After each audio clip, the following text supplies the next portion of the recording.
Every time I make a video about On1 Photo Raw, I feel like I say the same thing, which is the masking is just so good. And there's two reasons why I say that. The first most obvious one is, of course, the masking is just so good. But the second one is that masking is an incredibly important skill in photo editing because it gives you control that you wouldn't have otherwise. If you apply edits across an entire photo, there are photos where you can do that and get great results, but generally speaking, using masking, because it gives you that control to put certain edits in certain areas and not in others, you just end up with better results. It took me several years into my photo editing journey before I really got my head around masking, learned how to do it, and started implementing it. And I will say that my results got better and better and better. And that's because you have control and you're taking control. So in this video, I've got a photo which is right here. This is a shot from London, of course, and I have cropped it and straightened it, but otherwise no edits to the photo. And this is a video about masking and about the importance of masking, and it's very beginner friendly. So even if masking is new to you, I'm not going to jump into a whole lot of complex things. I will show a few moves, and I'll also probably point to a couple of videos I've done about masking already. But especially if you're new, if you'd like more videos about masking in On1, leave me a comment down below and let me know. Okay, so in this one, I want to start out with Brilliance AI, which I think is generally speaking the best place to start when you're editing it in On1. Now you can see here, it's kind of brightened up the photo quite a bit, which it does for night shots. You can come in here and refine these, and it's also identified a couple of different regions. It's identified people and sky. I don't really care about accentuating people in this photo because they're very small and they're very distant, but I do care a whole lot about sky. So I'm going to leave Brilliance AI there, but I do want to come into tone and color and slightly adjust it because it's a little too bright for me. And I want to pull the temperature down because I prefer to have my night shots in cities be a little bit cooler because that cool, in my opinion, plays off the warmth in the buildings, for example, and those complementary kind of warm and cool colors, I think tend to work really well. So I've done that, and what I want to do, so I use Brilliance AI and I use tone and color to make some slight adjustments. I'm going to go over to local. Now local is going to pick up the Brilliance AI edits because it automatically identified two things that I showed you before. People, which I don't care about, so I can just click X to get rid of it, and sky, which I care very much about, and I want to kind of further refine that. So you can open a filter, you can click on masking, and that drop-down menu and this little goggle will show you your mask. Now, if you're not familiar with masking, the old expression is that black conceals and white reveals. So anything that's black will conceal or hide whatever edit you're doing, and anything in white will reveal it or show it. And so everything in white is mostly the sky along with some other things. I want to refine that, and these settings here allow you to really fine-tune that. Now, I'm not going to dive deep into what I'm doing here other than feathering is just how hard the edge is or how soft the edge is. I generally prefer soft edges, but in this case, I'm going to go with a fairly hard edge because I'm trying to isolate the sky a little bit more. Levels is also going to allow you to do that, and in fact, I did a video recently. You might want to check it out there where I dive into a little bit more depth about levels. I'm just going to drag these over here, and you can see what's happening is basically the buildings are mostly turning black, which means no edit, and the sky is mostly turning white, which means full edit. That's really what I want for this one. You can refine further. I think I'm okay with it there. I'm going to click that goggle icon just to get back to the view of the photo, and I'm going to click on masking to compress that. And all I want to do is slightly darken it, just maybe a tiny bit more, and I want to make it more blue. And that's just because I like to play up that blue night sky against the warmer parts of the city. So overall, I'm pretty pleased with that, and I'm just going to go ahead and close that, and I'm done really with both develop and local. And what I want to do here is really dive into using masking in the effects tab because there's certain things I want to accentuate in this photo, and masking and the different effects filters are what allow me to do that. The first one is I'm going to click Add Filter, and I'm going to click HDR Look. Now HDR Look brightens essentially the whole photo, adds a little bit of crunch, and I'm going to add a little bit more crunch by adding some clarity, and that looks great on the buildings, especially the buildings over here on the right hand side, but it brightens up the sky, and I don't care about that. So before and after, it's also bringing more attention to that building on the left, which I also don't care about. So this is where masking comes into play. I can click on mask there, and I want to grab this one. If you hover over that, you can see it's called the masking bug. and that's just what they call their masking tools. And I'm going to go with linear top, and it's a gradient. So this is basically a straight line mask where you can adjust the slant or the tilt of it and then feather it accordingly. So you see the little icon here. It's probably easier to see in the sky. I'm going to just click here once and just drop it. And I can use this to tilt it. So it's a straight line, but it's not always level. And this bigger circle allows me to reposition it. So you can see what I'm doing there is just moving that mask. And then these two perforated lines, there's one on either side. This is your feathering zone or your gradient zone, which basically the further away it is, the more your edit fades. And the closer it is, the less your edit fades. So I'm going to do something about like that. And I want to show you the mask. So I'm going to click on the goggle icon. White reveals, black conceals. So HDR look is being revealed where it's white and concealed where it's black, which is exactly what I want to do. And now I don't have that brightness or HDR look added to the building on the left or the sky. In other words, I've controlled my edit with the mask in order to be targeted with it, and that's really what masking is all about. So HDR look before and after, nice little bit of pop, a little bit of crunch in that building and in the street, which is really what I wanted, because for me, my eye is looking at that bus passing by and blurring, and it's looking at that building and the curve of the building that kind of mirrors the curve of this center section in the street that I was standing on to take the photo. And that just is really, for me, what the photo is about, is following that line and that bus blur. I don't care about the building on the left. Plus, there's not an awning, but like scaffolding and all that here. It's just not attractive. I'm going to kind of hide that. And so that's the next move, is to go get another filter. And this time I'm going to get tone or tone enhancer. And once again, I want to click on the masking icon, and I'm going to make sure I got masking bug, and I got gradient, I got linear top. I'm going to click there, and now I'm going to twist this in order to make this mask a vertically oriented mask instead of like a horizontal or slanted like it was before. Now, if I show you the mask, white reveals, black conceals. And what I want to do is work on the light levels on that left-hand side where the white is. So that's why I have the mask like that. And I can feather it a little bit if I want to, just to make a smooth transition. And I can make it probably a little bit straighter because I tend to not make things very straight quite often. So I'm happy with the mask. By the way, you can always go back and further move that mask around if you need to. But all I'm going to do is start dropping the exposure over here to something about like that. I don't want to overdo it where it's like, okay, super obvious. I just want to slightly darken that edge, and tone with a gradient mask is a great way to do that. So I think I was at about a 0.5 or 0.6. So let's just do something about like that.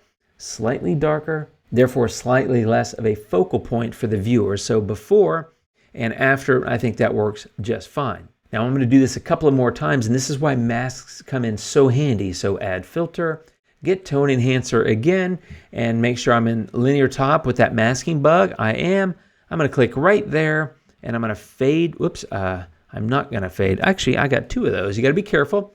Control Z undoes that. I'm going to grab that center circle, and that's going to allow me to move this up or down, and actually think maybe slightly lower with a little bit of a fade. Looks good. And then once again, I'm going to take that exposure down.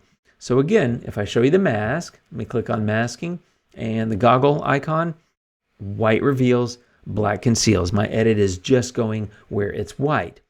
So click the goggle again to hide that. And all I'm doing, I'm going to click the masking title there just to hide that.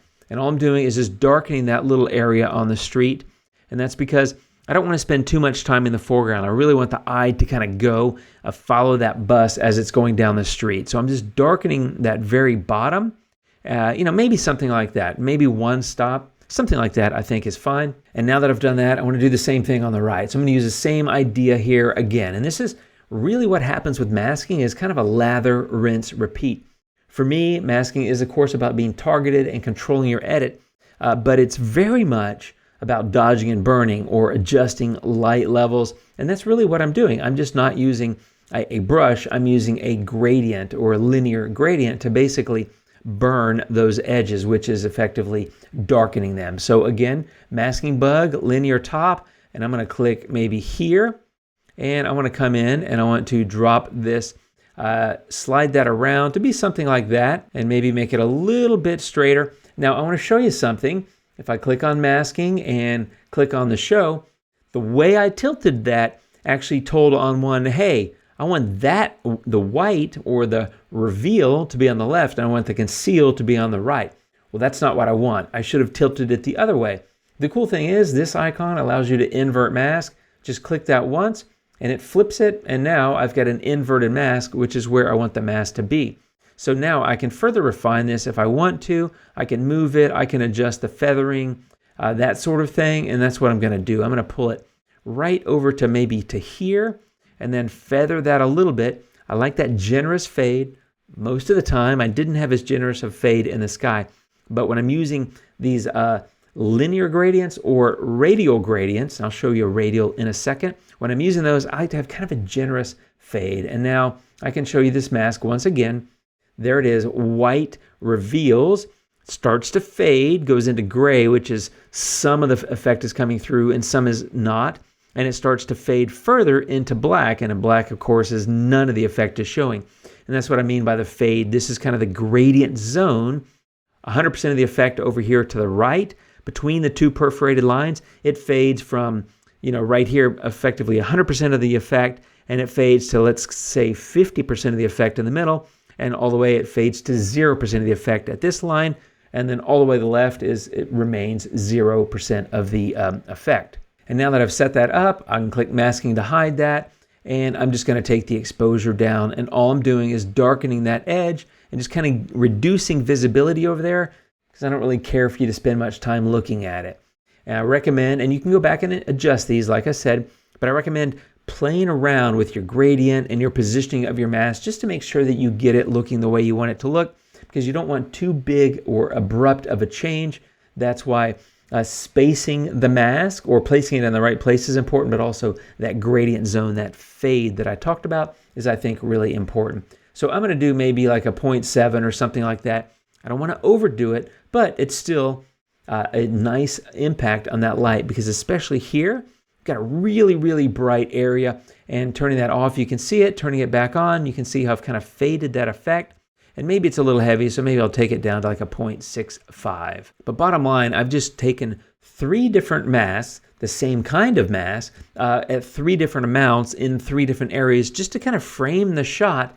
And that's why I'm talking about masking, because I can't just come in with tone enhancer with no mask and click reduction in exposure, because that's going to impact the entire photo, including the stuff that I want you to see really well, which is the brighter parts where the bus is kind of cruising down the street. And that's what we're going to go accentuate later. So like I said, by reducing the exposure, you're reducing kind of the visibility and therefore the visual interest in that part of the photo. But the opposite is also true, which is your eye is going to be drawn to something that's a little bit brighter. That's what I want to do now. And so I'm going to click on Add Filter, and I'm going to get Tone one more time.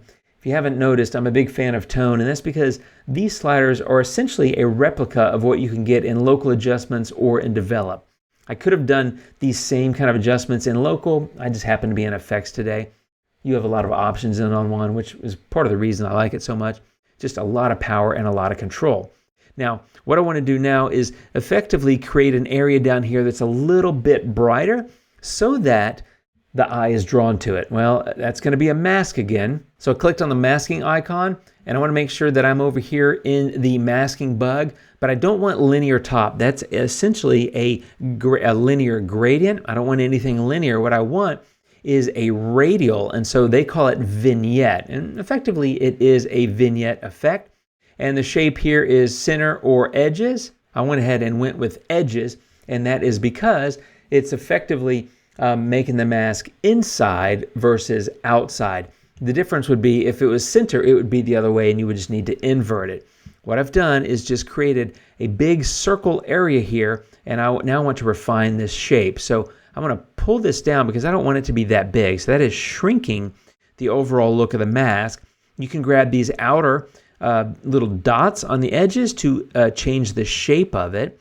And this center section is how you, or that big center button I should say, allows you to basically move that around. And then this will adjust the tilt. I don't really want to tilt it, but I do want that to be a little bit broader. And just like on the linear gradient, this perforated line is your gradient or your fade. I'm going to increase that a little bit and I'm going to pull in the size of that center section a little bit. So if I show you the mask, you're going to see 100% in the middle, and it fades from this line to the outer line from 100% to 0, and then of course the black or outside the perforated line, it's 0% of the effect, so none of that is showing. And that's exactly what I wanted, because I want that area to be a little bit brighter. So click on masking to hide that, and exposure, just bump that up a little bit, and you can see what I'm doing. I'm brightening that section down there so that as the bust is blurring by, you're getting a bit more visibility into that section. It's brighter, and I've darkened 3 of the edges. Technically, I darkened the 4th as well, which is the top, because I darkened the sky with that local adjustment. So you can see what I'm doing. All I'm doing is manipulating light using different masks in order to control my edit. And so now I've got a little bit brighter section there before and after. Maybe a little too bright. Maybe I don't want to go quite that high, but maybe something like that. Just bring it up just a little bit so that you have a little bit of an impact on the viewer's visual journey. Dark on the edge. I think the shape is of the buildings and the blur of the lights. I think the eye is naturally going to follow that, and I'm kind of rewarding them with something a little bit brighter down there. And if you look at the before and after, a little bit brighter, and maybe I'll put on the highlights a tiny bit. I don't want to overdo it. You might even play with the contrast just to see what kind of impact you have on the photo overall. But I think that looks really nice, and I'm pretty happy with that so far. And one more thing I like to do with masks, and that is, of course, to play with colors. I think I've come a long way, and in fact, if you look at the before and after, massive, massive difference. That's because I'm shaping the light with these masks. I want to do one more thing with color, and that is add filter, and I'm going to get color balance. And this is a video, the video that I'm pointing to here, I made recently, which outlines basically what I'm going to do here, which is apply color balance, and then use a luminosity mask to refine it and target that. And what I want to do is I want the shadows to be a little cooler, so I'm going to pull that over here. I like that look a lot. I want the highlights to be warmer, and that's something about like that. And the midtones, I don't know. I'm going to play around, and I think maybe slightly cooler. I don't know. Maybe slightly warmer. Let me try that. Yeah, I think something like that. I think that looks nice, but I want to use a luminosity mask, and I definitely recommend watching that video that I pointed to a moment ago about luminosity masking, because it's a video all about what I'm about to do, which is create a luminosity mask. So I click on that, and you can see that the effect that I applied has now been reduced a little bit in its intensity. So before and after, the color implementation here is a bit more subtle, and that's because it's a luminosity mask. A luminosity mask is a mask based on light values, so the brighter parts get more of the edit that I applied, and the darker parts get less. And again, you can always come in and refine your mask. So click on Show, and you can see the mask. White reveals, black conceals. Well, I want to come in and play a little bit and see if I can further refine that a little bit. I might play with levels. I might play with window. I just want to check this all out. I don't want to do that. Maybe I want to go this way. Yeah, something about like that. I think that looks pretty good. I'm going to click the View Mask icon to hide it, and you can see my colors are pretty well targeted. If you look at the mask, white reveals, black conceals. So all the color edits that I did down here in color balance are applying based on this mask.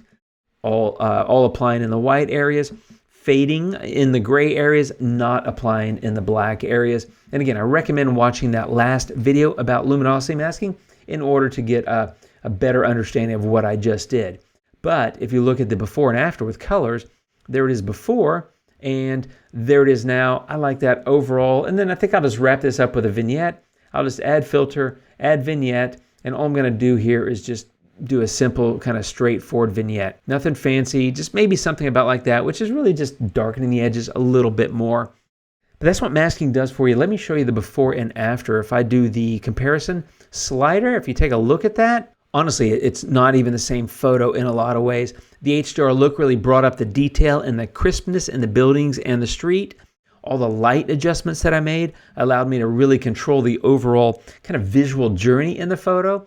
From way too bright, especially around the edges. If you look at the left, the right, and the bottom, just way too bright, which happens a lot with nighttime city shots because there's so much ambient light coming off buildings and street lights and automobiles. But I was able to take all those and refine it and turn it into something that I really like a lot. And then I applied kind of that last little bit of color grading at the end with the color balance filter and a little bit of vignette. That's the importance of masking. That's why it's so powerful of a technique and a skill to learn to implement in your videos, or excuse me, I should say in your photos. I'm making videos, you may not be. But yeah, you apply mask to your photos, you just get so much powerful control, and it really gives you incredibly different results versus just moving sliders across the entire photo. You're just never going to end up with the targeted, controlled edits that you want. And like I said at the beginning of the video, once I learned masking and started applying it, my results just skyrocketed, and it'll do the same for you. Hope it helps, my friends. Thanks for watching. I'll be back soon with another video, and until next time, you guys take care, and adios.